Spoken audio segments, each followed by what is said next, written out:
Chief PND Officer, Mesdames et Messieurs les représentants du secteur privé, honorables députés à l'Assemblée nationale, Mesdames et Messieurs les partenaires, Mesdames et Messieurs les chefs de mission diplomatiques, Mesdames et Messieurs les représentants des organisations régionales et internationales, Mesdames, Messieurs les chefs de délégation, vénérés chefs traditionnels, distingués invités, Mesdames et Messieurs, je voudrais à mon tour vous réitérer les souhaits de cordiale bienvenue à Lomé et me réjouir de cette occasion qui nous est donnée de célébrer une fois encore l'amitié dans ses plus belles expressions. Notre tradition d'hospitalité au Togo se fonde sur l'intime conviction que c'est en faisant converger nos énergies que nous ouvrons la voie au développement et à l'épanouissement mutuel.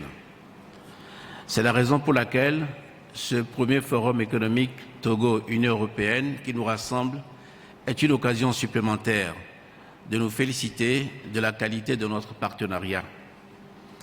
Le rendez-vous de ce jour apparaît comme une heureuse réminiscence au regard de la place privilégiée que tient Lomé, notre capitale, dans la relation de coopération entre l'Europe et nos États d'Afrique, des Caraïbes et du Pacifique. Je voudrais vous dire encore une fois, Monsieur le vice-président de la Commission européenne, que nous sommes heureux de votre présence et vous demander d'exprimer au président de la Commission européenne et à l'ensemble de la Commission européenne le remerciement pour leur engagement en faveur du renforcement du partenariat avec notre pays.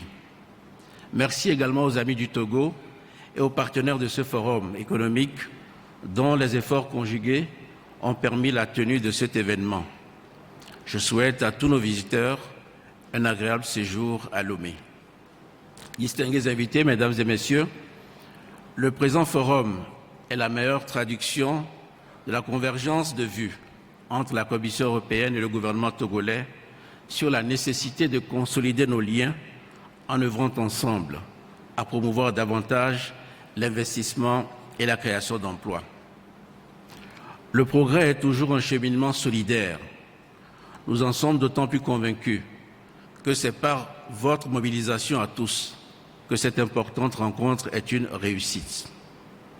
La solidarité entre l'Europe et le Togo sera justement au cœur de nos échanges durant ces 2 jours. Liés par l'histoire et unis par notre volonté commune de mettre la coopération au service de nos objectifs respectifs, nous marquons aujourd'hui, avec ce forum, une étape majeure dans cette ère de renouveau et de progrès. Dans le contexte actuel où la globalisation accentue l'interdépendance entre les différentes parties du monde, je demeure persuadé que nous avons fait là le choix le plus pertinent dans la quête d'un mieux-être collectif et d'une prospérité partagée.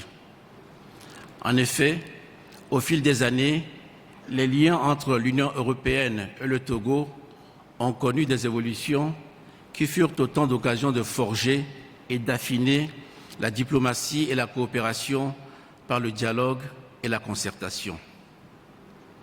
Distingués invités, Mesdames et Messieurs, à travers la mise en œuvre du Plan national de développement 2018-2022, nous visons une profonde transformation économique pour accélérer la croissance et promouvoir un développement inclusif. Depuis quelques années, nous avons eu recours à l'investissement public pour répondre à nos objectifs de modernisation de l'économie avec un accent sur la réhabilitation de nos infrastructures. Cela a produit, dans une mesure appréciable, l'effet escompté en nous permettant de maintenir un taux de croissance stable.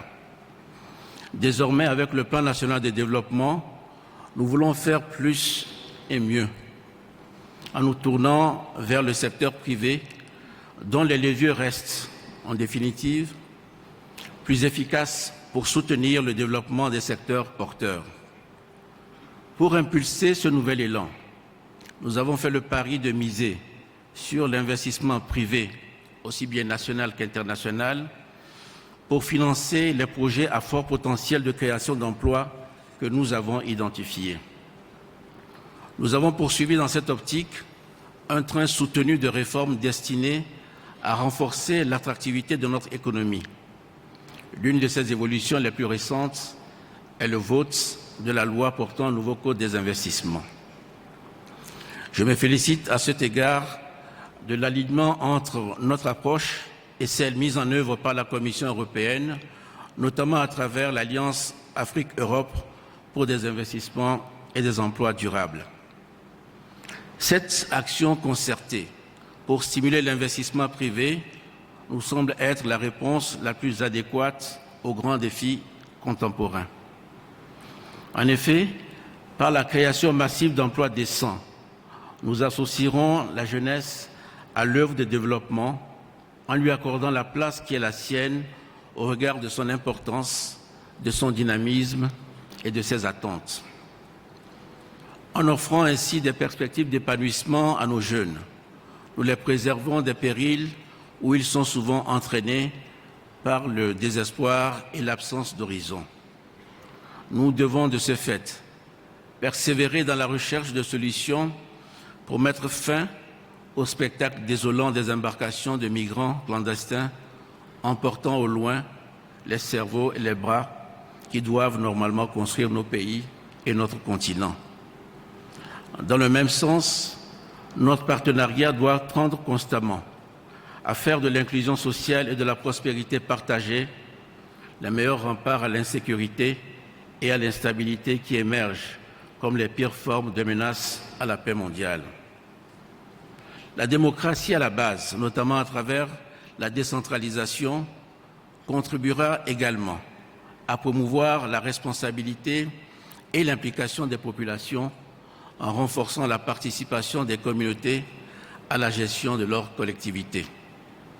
Il s'agit de perspectives encourageantes pour le développement dans notre pays, alors que nous nous acheminons vers la tenue des élections locales à la fin de ce mois. Distingués invités, mesdames et messieurs, cette conscience de l'urgence du développement que nous partageons avec nos partenaires européens nous enjoint de poursuivre résolument la recherche de réponses innovantes et adaptées à nos objectifs communs en tenant compte de nos priorités et surtout de nos réalités respectives. Nous avons souvent le sentiment que, s'agissant de nos pays, la perception du risque dépasse souvent la réalité. Je voudrais donc profiter de l'occasion qui m'est offerte aujourd'hui pour en appeler à une réflexion dans le sens d'une meilleure compréhension par nos partenaires des contextes locaux en Afrique. Dans l'environnement mondial, marqué par le ralentissement des économies, notre continent représente un potentiel important de retour à la croissance pour les entreprises. Mais celles-ci en ont-elles vraiment conscience? Analyse-t-on en retour l'impact transformateur que le secteur privé pourrait avoir dans la réponse aux principaux défis de notre continent? Il y a des progrès, à mon avis, à faire dans ce sens. Nous plaidons pour ce pas de plus vers une meilleure connaissance du partenaire. Des cadres de rencontres comme celui-ci, qui nous rassemblent, peuvent idéalement y contribuer. Les présentes assises sont donc une occasion privilégiée d'apprécier davantage nos potentialités et de traduire les opportunités en contrats et mieux en projets. Cette fructueuse interaction s'inscrit en droite ligne de la tradition togolaise, carrefour de commerce, centre d'échange et cadre historique d'accords de coopération. Nous restons donc déterminés à consolider les avancées réalisées dans l'assainissement de la gouvernance publique. Nous continuerons aussi, en coordination avec le secteur privé, les réformes en vue de l'amélioration du climat d'affaires et de l'environnement réglementaire. Nous fondons également de grands espoirs sur le renforcement de l'intégration.